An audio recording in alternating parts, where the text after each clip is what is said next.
Hello viewers, welcome to Rachel Bangla BD. প্রথমে Cody রোডসের বিষয়ে কথা বলবো। আর আপনারা সবাই জানেন কালকে কোডি রোডস ডাব্লিউডাব্লিউ আন্ডারস্পিটেড চ্যাম্পিয়ন হয়েছে, আর এটার পুরো ভিডিওটা ডাব্লিউডাব্লিউ পোস্ট করেছে।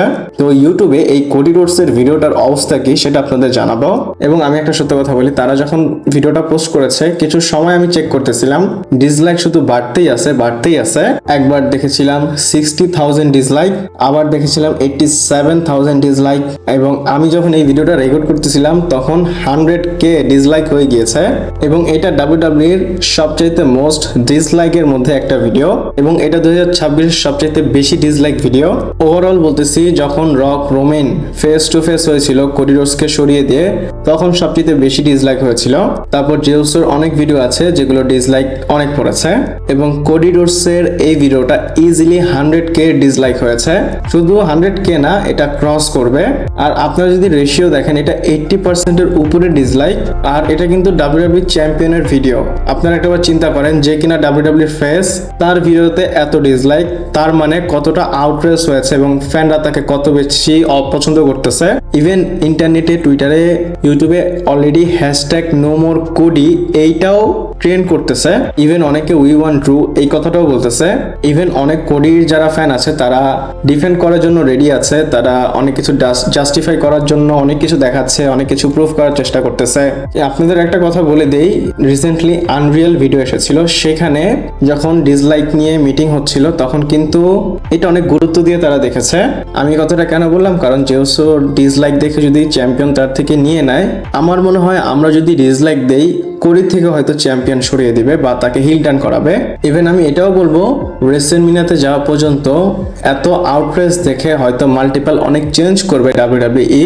এখনো রেসেলমিনিয়া হতে অনেক সময় বাকি, চাইলে তারা অনেক কিছু চেঞ্জ করতে পারবে। আমি এই ভিডিওতে ডিসলাইক দিয়েছি, আপনারা দিয়েছেন কিনা আমাকে কমেন্ট করে জানাবেন।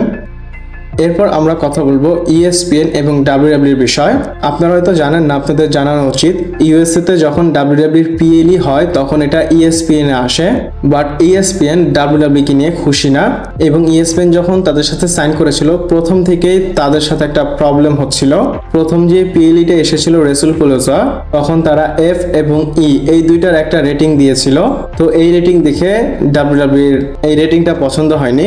তো এখন আপডেট আসতেছে যে ইএসপিএন ডাব্লিউডাব্লিউ কে নিয়ে স্যাটিসফাই না, এবং ইএসপিএন মনে করতেছে ডাব্লিউডাব্লিউ যখন থেকে তাদের প্ল্যাটফর্মে এসেছে, ডাব্লিউডাব্লিউ এই জিনিসটাকে গুরুত্ব দিচ্ছে না। ইভেন ডাব্লিউডাব্লিউ এদেরকে একটা বেস্ট পিএলই উপহার দেয়নি, মানে এ গ্রেড ক্যাটাগরি থাকে না, এ ক্যাটাগরি, বি ক্যাটাগরি, তো তারা এ গ্রেড কোনো পিএলই পায়নি ইএসপিএন। ইভেন আপনাদের আরো একটা কথা বলি, এই যে রেসেলমেনিয়া লাস ভেগাসে হবে, এটার আশেপাশে কিন্তু অনেক স্ক্রিন থাকে, সেখানে যেন তারা লাইভ না দেখায়, এটা নিয়েও ডাব্লিউডাব্লিউ বলে দিয়েছে। মানে হয় না, অনেক স্টেডিয়ামে যেতে পারে না, তো তারা বাইরে গিয়ে দেখবে। আমরা যেরকম ক্রিকেট খেলা দেখি, স্টেডিয়ামে না দেখলে কি হবে, বড় পর্দায় তো দেখি, অনেক শপিং মলের সামনে বা কোন স্টেডিয়ামের সামনে, তো সেরকম যেন রেসেলমেনিয়া তারা লাইভ না দেখায়, এটার জন্য ডাব্লিউডাব্লিউ তাদেরকে বলে রেখেছে। ডাব্লিউডাব্লিউ একটা এরিয়া দিয়েছে, এই এরিয়াতে শুধু ইএসপিএন না, যে কটা কমিউনিটি আছে সবাইকে তারা ব্যান করে রেখেছে। আর স্ক্রিন যদি হয় ওই দেশে ইএসপিএন এর উপরই হয়, সবচেয়ে বেশি ইএসপিএন কে তারা প্রাধান্য দেয়। তো সবকিছু মিলিয়ে ইএসপিএন ডাব্লিউডাব্লিউ কে নিয়ে খুশি না।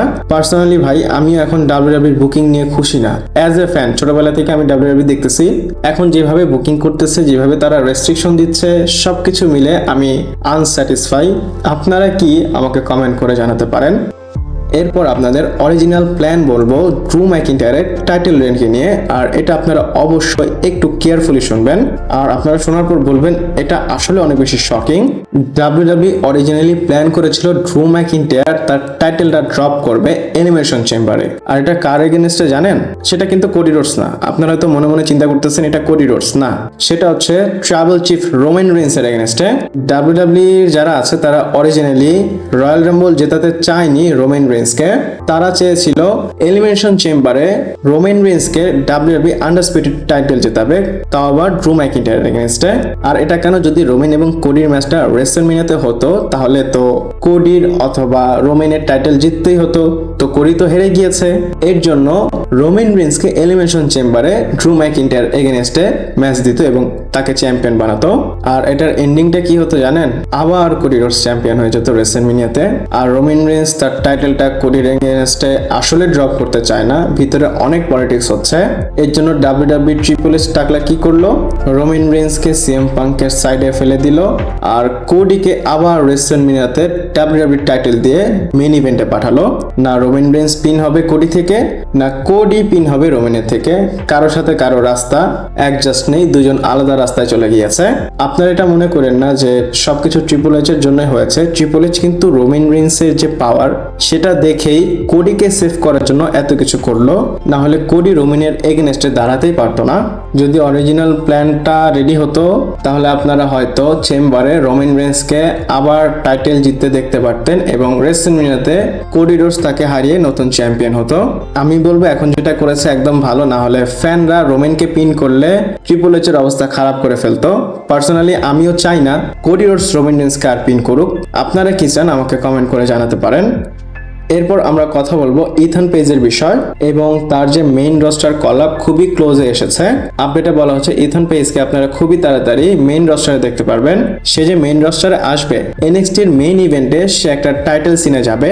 ওই সিনটা শেষ হওয়ার পর মানে ম্যাচ জিতুক অথবা হারুক তারপর সে মেইন রস্টারে চলে আসবে। এনএক্সটির নেক্সট কলাপ যখন হবে তখন আপনারা ইথান পেজকে দেখতে পারবেন। আমার মনে হয় রেসলম্যানিয়ার পরেই সে চলে আসবে মেইন রস্টারে। এরপর ডানহজনের বিষয়ে কথা বলবো। আর সে যে ডাব্লিউডাব্লিউতে এসেছে তাকে কে নিয়ে এসেছে জানেন? তাকে সিএম পাঙ্ক নিয়ে এসেছে। আর সে সিএম পাঙ্কের খুব ভালো একটা ফ্রেন্ড, এক কথায় বেস্ট ফ্রেন্ড বলতে পারেন। আর সে যে এসেছে সে এখন ডাব্লিউডাব্লিউ টপ মার্চেন্ডাইজ সেলার হয়ে গিয়েছে। টপ মানে নাম্বার 1-এ সে এসেছে। আর সবচেয়ে ক্রেজি বিষয় হচ্ছে তার যে টুইটার সেখানে রিয়াকশন অনেক বেশি আসতেছে। আর সে রিসেন্টলি একটা ডিমান্ড করেছে রেসলম্যানিয়া লাস ভেগাসে হবে। সে চাচ্ছে তার যে ফেস সেটা রেসলম্যানিয়া ভেগাসে বড় করে লাগানো হোক এবং এর ডিমান্ডটা কিন্তু কমপ্লিট করা হতে পারে। যেহেতু ভেগাস ফেয়ারে হচ্ছে তার থিমের সাথে মিলেও যেতে পারে, ডাব্লিউডাব্লিউ চাইলে এটা করতে পারে। আর ডানহজন কিন্তু অনেক বেশি ভাইরাল, আপনারা হয়তো সবাই জানেন। ডাব্লিউডাব্লিউ এই কাজটা করলে ডাব্লিউডাব্লিউর একটা ভালো মুভ হবে আমি মনে করি। এছাড়াও সে টপ মার্চেন্ডাইজ সেল করতেছে, সবকিছু মিলে এটা করলে ডাব্লিউডাব্লিউর জন্য ভালো। আপনারা কি মনে করেন আমাকে কমেন্ট করে জানাতে পারেন। এরপর রেসলম্যানিয়ার আপডেট বলবো। আর এই বছরের রেসলম্যানিয়াতে অনেকগুলো উইমেন্স ম্যাচ হতে পারে। আপডেটটা এসেছে রেসেলভোর্স রেডিও থেকে এবং বলা হচ্ছে এই বছর আপনারা রেসলম্যানিয়াতে 6টা উইমেন্স ম্যাচ দেখতে পারবেন। আর এই 6টার মধ্যে কিন্তু অলরেডি 5টা লক হয়ে গিয়েছে, একটা ম্যাচ লক হওয়া বাকি। প্রথম যেমন রিয়া রিপ্লি জেড কার্গেলের ম্যাচটা কনফার্ম, তারপর লিভ মর্গান স্টেফেনি বেকারের ম্যাচটা কনফার্ম, তারপর এজে লিও ওপেন চ্যালেঞ্জ করেছে, তারপর উইমেন্স ট্যাগ টাইটেলটাও ডিফেন্ড করা হবে, তারপর উইমেন্স ইন্টারকন্টিনেন্টাল টাইটেলটাও ডিফেন্ড করা হবে। তো 5টা তো আমরা জানি কনফার্ম, আরো একটা ম্যাচ বাকি। তো ডাব্লিউডাব্লিউ চাইলে একটা ম্যাচ অ্যাড করতেই পারে। আপনারা এই 6টা ম্যাচ নাইট 1-এ 3টা দেখতে পারবেন আর নাইট 2-তে 3টা দেখতে পারবেন, টোটাল 6টা। আমার মনে হয় ম্যাচগুলো বেশি হবে দেখে তারা টাইমটা বাড়িয়েছে। টাইমের বিষয় কিন্তু আপনাদের আপডেটে বলেছি। তো দেখি 6টা ম্যাচের জায়গায় কটা ম্যাচ করে। আপনাদের কি মনে হয় আমাকে কমেন্ট করে জানাতে পারেন। ভিডিওটা এ পর্যন্তই ছিল, ভালো লাগলে লাইক কমেন্ট শেয়ার সাবস্ক্রাইব করে পাশে থাকবেন। পরবর্তী ভিডিওতে আবার দেখা হচ্ছে।